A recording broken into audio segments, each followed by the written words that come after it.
জয় হরিচাঁদ, জয় গুরুচাঁদ। আশা করি সকলে ভালো আছেন এবং সুস্থ আছেন। শ্রীহরির চরণে প্রার্থনা করি সকলে ভালো থাকুন এবং সুস্থ থাকুন। শ্রদ্ধেয় দর্শক, আমি তাপস বিশ্বাস আজকের আলোচনায় আপনাদের সাথে উপস্থিত আছি। আপনারা সকলেই থাম্বনেল থেকে বুঝতে পেরেছেন যে আজকের আলোচনাটা কতটা গুরুত্বপূর্ণ।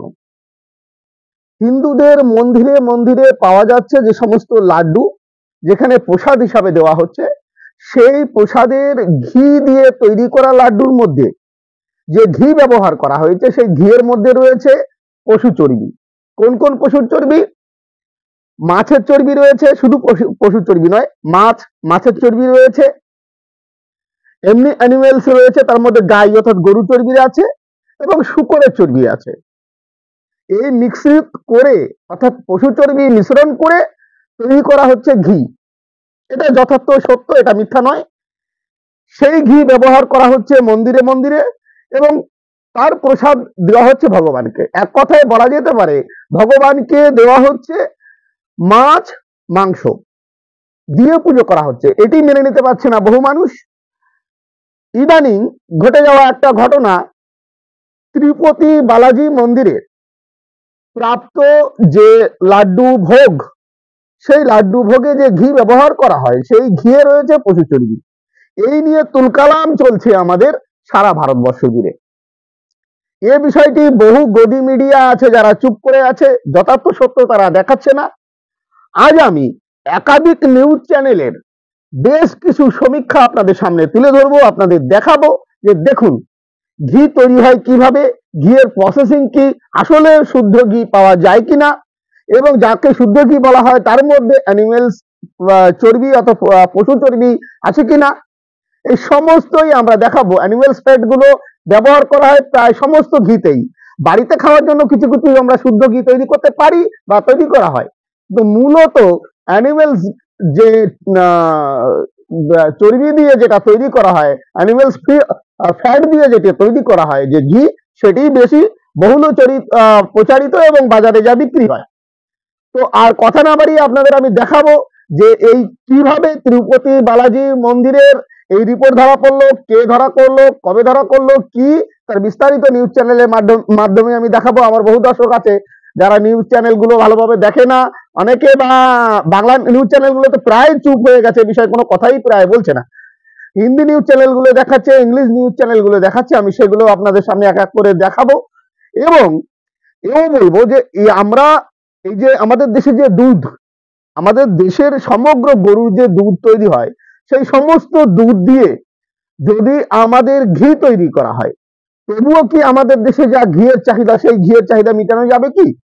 যদি অরিজিনালি আমরা গরুর দুধ দিয়ে তৈরি করি, পশুর চর্বি না মিশানো হয়। পশু চর্বি বহু কিছুতে মিশানো হয়, আমরা যাকে ডালডা বলি, সেই ডালডার মধ্যেও কিন্তু সম্পূর্ণটাই প্রায় পশু চর্বি থাকে, এটা আপনারা প্রত্যেকে জানেন। আর তাই দিয়ে আমাদের বিভিন্ন ভাজাভুজি জিনিস যা তৈরি করা হয় সবই ডালডা দিয়ে তৈরি করা হয়। আমি যদি সেইভাবে বেঁকে ধরি তাহলে দেখা যায় পশু চর্বি আমরা অনিবরত ঈশ্বরকে খাইয়ে থাকি, যাকে আমরা উপাসক বলি বা ভগবান বলি। যারা আমিষের নাম শুনলে নাক ছিটকায়, যারা বলে মাছ মাংস খাওয়া মহাপাপ, তারা যে অনবরত খেয়ে যাচ্ছে সেগুলো, সেটা আমি যথার্থভাবে প্রমাণ দিতে পারি। যাই হোক, আজ আমি প্রমাণ দিতে বসিনি, নিউজ চ্যানেলে কি আছে সেটি দেখাবো। তার আগে একটা কথা আপনাদের আমি জানাবো, আমার একটা কার্টুন চ্যানেল আছে, ফানি কার্টুন টিভি। সেখানে বিভিন্ন কমেডি ভিডিও করা হয়, কারণ এই যে সময়, এই সময় দাঁড়িয়ে মানুষ হাসতে ভুলে যাচ্ছে এবং একটু এন্টারটেনমেন্ট করবে, ভূত পেট অমুক তমুক নিয়ে, যদিও এগুলো কাল্পনিক, সেগুলো নিয়ে একটা মজা বা এন্টারটেনমেন্ট করা, সেগুলো মানুষ প্রায় ভুলতে বসেছে। কার্টুন দেখে মানুষের অনেক সময় মনোরঞ্জন হয়, অনেক সময় হাসির একটা জায়গা তৈরি হয়। এজন্য কার্টুন ভিডিও আমি তৈরি করছি। আমার একটা বাংলা চ্যানেল রয়েছে, ফানি কার্টুন টিভি। সেখানে যদি আপনারা ভিজিট করতে চান, আমার দর্শক যারা আছে যদি আমাকে সাপোর্ট করতে চান, তবে ফানি কার্টুন টিভিতে যাবেন, সাবস্ক্রাইব করবেন আমার চ্যানেলটাকে এবং আমার পাশে থাকবেন। তো আমি স্ক্রিনে দিয়ে দিচ্ছি, আপনারা যারা ইংরেজিতে সার্চ করবেন তারা লিখবেন @ফানি কার্টুন টিভি 1, এটা লিখবেন, কোনো স্পেস দেবেন না, ফাঁকা দেবেন না, দিয়ে সার্চ করলেই পেয়ে যাবেন। নাহলে ফানি কার্টুন টিভি বহু আছে, আমারটা খুঁজে পেতে দেরি হবে যেহেতু নতুন চ্যানেল। আর বাংলায় যদি যারা সার্চ করবেন তারা লিখবেন পোঙ্গা পণ্ডিতের স্কুল, বাংলায় লিখবেন। দেখুন আমি স্ক্রিনে দিয়ে দিচ্ছি, এতে সার্চ করবেন, দেখবেন পশু পাখি দ্বারা স্কুল, অর্ধেকটা মানুষের মতো, অর্ধেকটা পশু পাখির মতো, ঠিক এইভাবে একটা বেশ হাসির মতো একটা জিনিস, কমেডি ভিডিও বিশেষভাবে এখানে দেওয়া হয়। তো আপনারা দেখবেন, আশা করি ভালো লাগবে। যাই হোক, আসুন নিউজ চ্যানেলগুলো তো কি বলছে সেগুলো আপনাদের দেখাই। এবং আমাদের দেশের যে গরু, তাদের যে দুধ তাই সংগ্রহ করলে যে ঘি তৈরি হবে, সেই ঘি দ্বারাই আমাদের দেশের খোরাক মিটবে কিনা সেটি দেখানো হবে। সাথে সাথে যে ইন্টারন্যাশনাল যে লাইব্রেরি গুলো আছে, সেখান থেকে এই যে তিরুপতি বালাজি মন্দিরে যে লাড্ডু পাওয়া গেছে, সেই লাড্ডুতে পশু চর্বি আছে কিনা এই বিষয়ে কি রিপোর্ট দিয়েছে, সেই রিপোর্ট বিস্তারিত আপনাদের দেখাবো। শুধু আপনারা পাশে থাকুন, ধৈর্য ধরে সম্পূর্ণ ভিডিওটা দেখুন। আর সেই প্রসাদ খেয়েই যদি ধর্মনাশের চেষ্টা করা হয়, শুনলে রীতিমতো অবাক হয়ে যাবেন, তো রীতিমতো মনে হবে কি শুনছেন।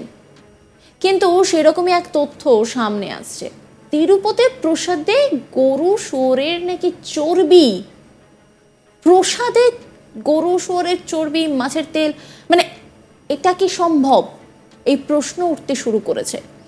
কারণ আমরা জানি যে কোনো ধর্মীয় স্থানে একেবারে ভেজ মানা হয়, যদিও অনেক জায়গাতেই মাছ বা মাংসের প্রসাদ নিবেদন করা হয়, তবে তিরুপতি মন্দিরের লাড্ডুতে গরু বা শুয়োরের চর্বি, এটা কি সম্ভব? এই প্রশ্ন কিন্তু উঠতে শুরু করেছে। আর সেখান থেকেই ধর্মনাশের বড় ষড়যন্ত্রের কথা বলা হচ্ছে।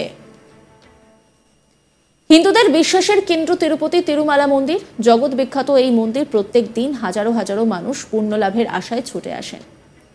এই মন্দিরের প্রসাদ অত্যন্ত সুস্বাদু। এখানে ভগবানের পুজোয় প্রসাদ হিসেবে ব্যবহার করা হয় লাড্ডু। আর সেই লাড্ডু নিয়েই এবার উঠে গিয়েছে প্রশ্ন, ঈশ্বরকে নিবেদন ও প্রসাদের জন্য ব্যবহার এই লাড্ডু নাকি একেবারেই উপযুক্ত নয়। ন্যাশনাল ডেইরি ডেভেলপমেন্ট বোর্ডের পরীক্ষার রিপোর্টে চাঞ্চল্যকর তথ্য উঠে এসেছে যে এই লাড্ডুতে গরুর চর্বি, মাছের তেল সহ এমন অনেক দূষিত পদার্থ পাওয়া গেছে। ন্যাশনাল ডেইরি ডেভেলপমেন্ট বোর্ডের রিপোর্টে চাঞ্চল্যকর তথ্য সামনে এসেছে। তিরুমালা তিরুপতি দেবস্থানম পরিচালিত তিরুপতির শ্রী ভেঙ্কটেশ্বর মন্দিরের লাড্ডু তৈরিতে মাছের তেল, গরুর মাংস, শুয়োরের চর্বি ব্যবহার করা হয়েছে। তিরুপতি মন্দিরের লাড্ডু ও অন্নদানমের নমুনা পরীক্ষা করে বোর্ডের রিপোর্টে এই বড় তথ্য উঠে এসেছে। ভগবানকে নিবেদনের পর এসব লাড্ডু প্রসাদ ভক্তদের মধ্যে বিতরণ করা হয়, বিক্রিও হয়েছে ব্যাপক হারে। সরকারি অনুমোদিত ল্যাব রিপোর্টে উঠে এসেছে সেই বিস্ফোরক তথ্য। সেই রিপোর্টে ঠিক কি বলা হয়েছে আপনাদেরকে সেটাই জানাবো। ল্যাব রিপোর্টে দেখা গিয়েছে যে লাড্ডুর মধ্যে মাছের তেল, গরুর চর্বি, শুয়োরের চর্বি মিলেছে। এই ঘটনা সামনে আসার পরে গোটা দেশ জুড়ে এই নিয়ে তোলপাড় পড়ে গিয়েছে। মন্দিরের প্রসাদে কি করে মাছের তেল, গরুর চর্বি, শুয়োরের চর্বি মেশানো হতে পারে? যারা এই প্রসাদ তৈরির দায়িত্বে ছিলেন তারাই এই গোটা কাণ্ডের সঙ্গে জড়িত বলে মনে করা হচ্ছে। এই বিষয়টি নিয়ে মুখ খুলেছেন টিডিপির মুখপাত্র ভেঙ্কট রমনা রেড্ডি। বৃহস্পতিবার টিডিপি মুখপাত্র বলেন, তিরুপতিতে ব্যবহৃত ঘিয়ের নমুনা পরীক্ষার জন্য তার ল্যাবে পাঠানো হয়েছিল, সেখানেই পশুর চর্বি, মাছের তেল ব্যবহারের প্রমাণ মেলে। এই ঘটনাকে হিন্দু ধর্মের অবমাননা বলেও দাবি করা হয়েছে টিডিপির তরফে। ভেঙ্কট রমনা রেড্ডি টিডিপির মুখপাত্র, তিনি কি বলছেন শোনাবো আপনাদের। As Mr. Chandrababu Naidu has stated yesterday in his speech in Amaravati, that animal fat was used as one of the ingredients for the preparation of ghee, which was supplied to Tirumala Tirupati Devasthanam. The lab reports which we have taken, the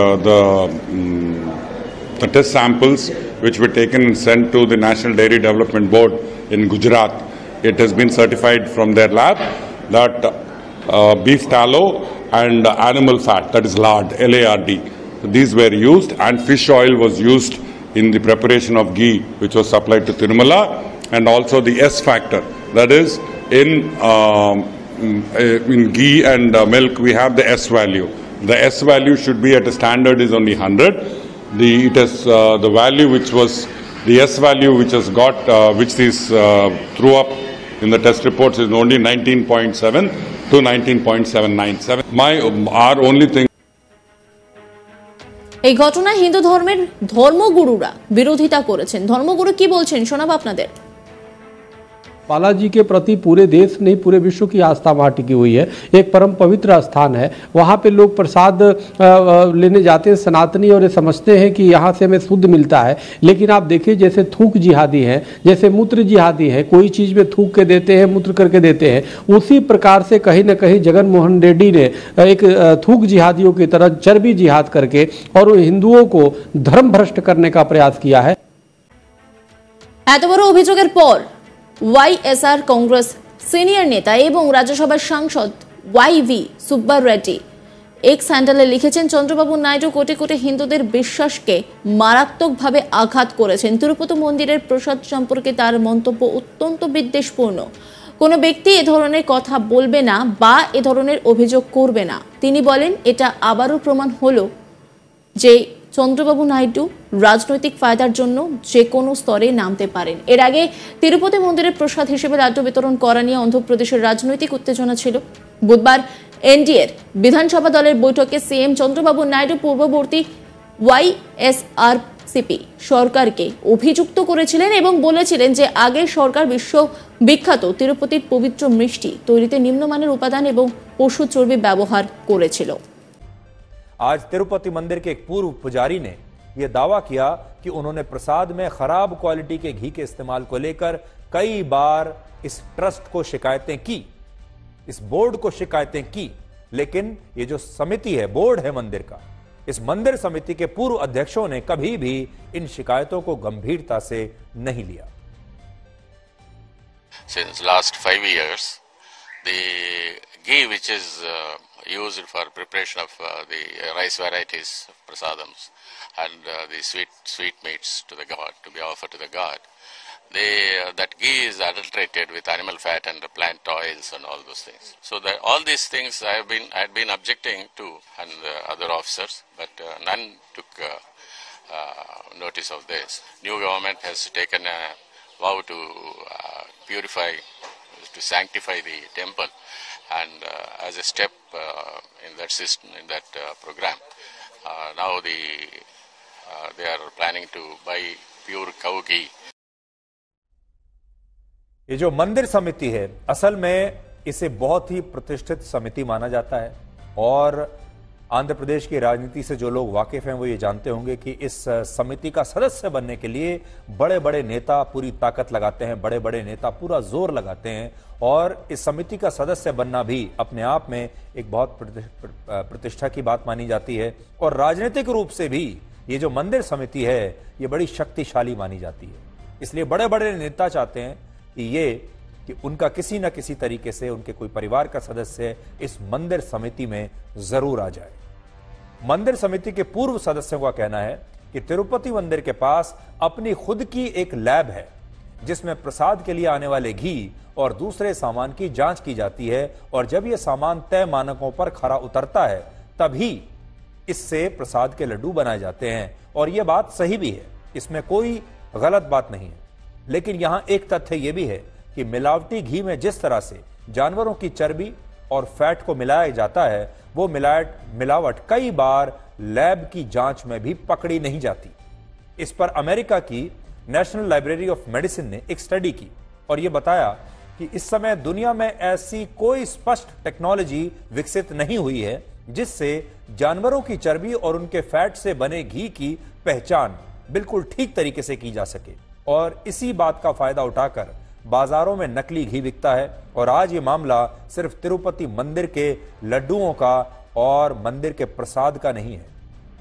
आज हम तो ये कहना चाहते हैं कि अगर आज भारत सरकार या राज्य की सरकारें देश के किसी भी इलाके से, किसी भी शहर से, किसी भी राज्य से मिठाई की दुकानों पर जो लड्डू बिक रहे हैं उन लड्डुओं को अगर उनका सैंपल लेकर किसी भी लैब में जांच कराने के लिए भेजे तो शायद इन तमाम लड्डुओं के घी में भी यही जानवरों की चर्बी और फैट निकलेगा, क्योंकि हमारे देश में इतनी गाय और भैंस हैं ही नहीं, इतना दूध हमारे देश में इतना पैदा ही नहीं होता जिससे शुद्ध देसी घी की इस डिमांड को पूरा किया जा सके।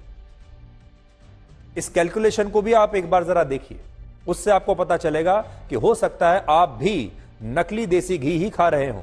और आप सोचते होंगे कि आपको बड़ी पहचान है देसी घी की। आप सोचते होंगे कि आप में से बहुत सारे लोग ऐसे होंगे आपके परिवार में जो कहेंगे कि हम तो सूंघ कर बता देंगे कि ये घी असली है या नकली। और दानेदार घी जैसा होगा, हम हाथ में पकड़ेंगे और घी के दानों को देखकर बता देंगे कि ये देसी घी असली है या नकली। अब जरा ये कैलकुलेशन देखिए, गणित देखिए। भारत में हर साल लगभग 23,000 करोड़ लीटर दूध का उत्पादन होता है। 23,000 करोड़ लीटर एक साल में, जिसमें से घी बनाने के लिए सिर्फ 10% दूध ही उपलब्ध होता है। और यह 10% होता है 2300 करोड़ लीटर दूध। और 1 किलो घी बनाने के लिए लगभग 30 लीटर दूध की आवश्यकता होती है। 20 से 30 लीटर कहीं भी। अगर 20 से 30 लीटर दूध आप इस्तेमाल करेंगे तब 1 किलो घी निकलता है। इसका मतलब यह हुआ कि इतने दूध से पूरे साल में 76 करोड़ किलो घी ही बन सकता है, जबकि हमारे देश की आबादी 145 करोड़ है।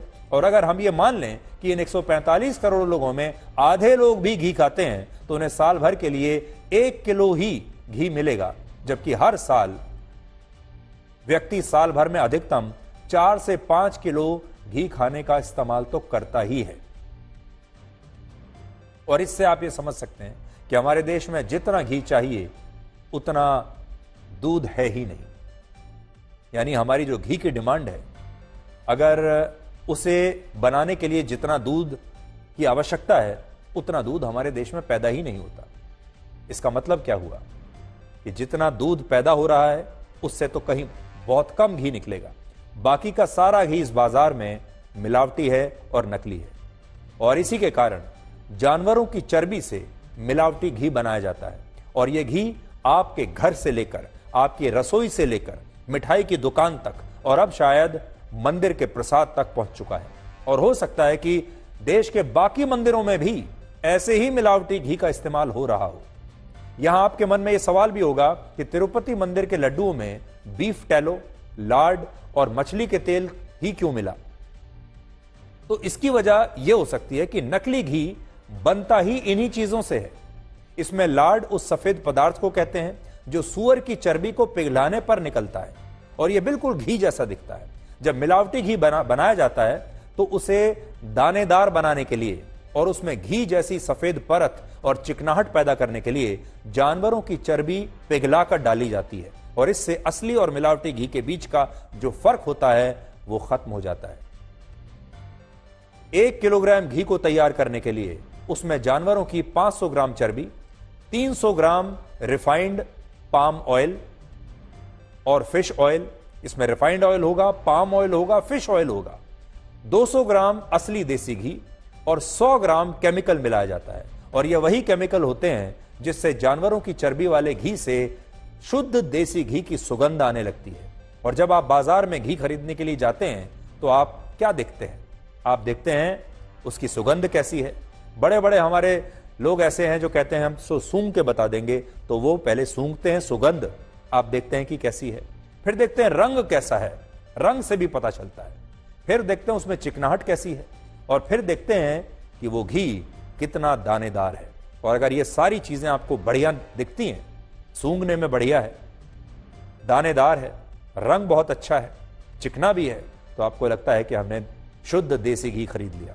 और फिर आप अपने परिवार को, अपने प्रिय लोगों के लिए प्यार से जब खाना बनाते हैं तो हमेशा कहते हैं कि आज जरूर खाइए, पेट भर के खाइए, क्योंकि हमने आज शुद्ध देसी घी में खाना तैयार किया है।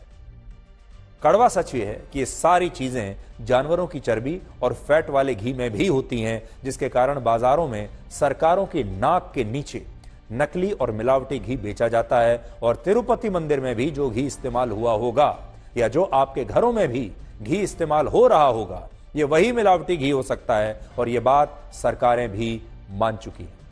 तो श्रद्धेय दर्शक, আপনারা দেখলেন রিপোর্ট অনুযায়ী আমরা যেটা পাচ্ছি, একদম ছোট থেকে বড় পর্যন্ত কোনো মন্দির বাদ যাচ্ছে না। যেখানে ঘিয়ের ব্যবহার করা হচ্ছে সেখানেই পশু চর্বি ব্যবহার করা হচ্ছে, সেখানেই অ্যানিমেলস ফ্যাট ব্যবহার করা হচ্ছে, এটা যথার্থ সত্য। তাহলে তাই যদি হয়ে থাকে তাহলে যারা মাছ মাংস খায় তাদেরকে নিন্দা করা অযথা বলে মনে করি। আর যারা মনে করছেন তারা খুব নিরামিষ খাচ্ছে, ঘি কবজি ডুবিয়ে খাচ্ছে, তারা যে আসলেই আমিষ খাচ্ছে এটা কিন্তু প্রমাণিত। এছাড়া এমনি বৈজ্ঞানিক পদ্ধতি দিয়ে আরো অনেকভাবে আমি প্রমাণ করতে পারি, সে বিষয়টি যেহেতু নয় তার এ বিষয়ে কথা বললাম না। সকলে ভালো থাকবেন এবং সুস্থ থাকবেন। জয় হরিচাঁদ, জয় গুরুচাঁদ।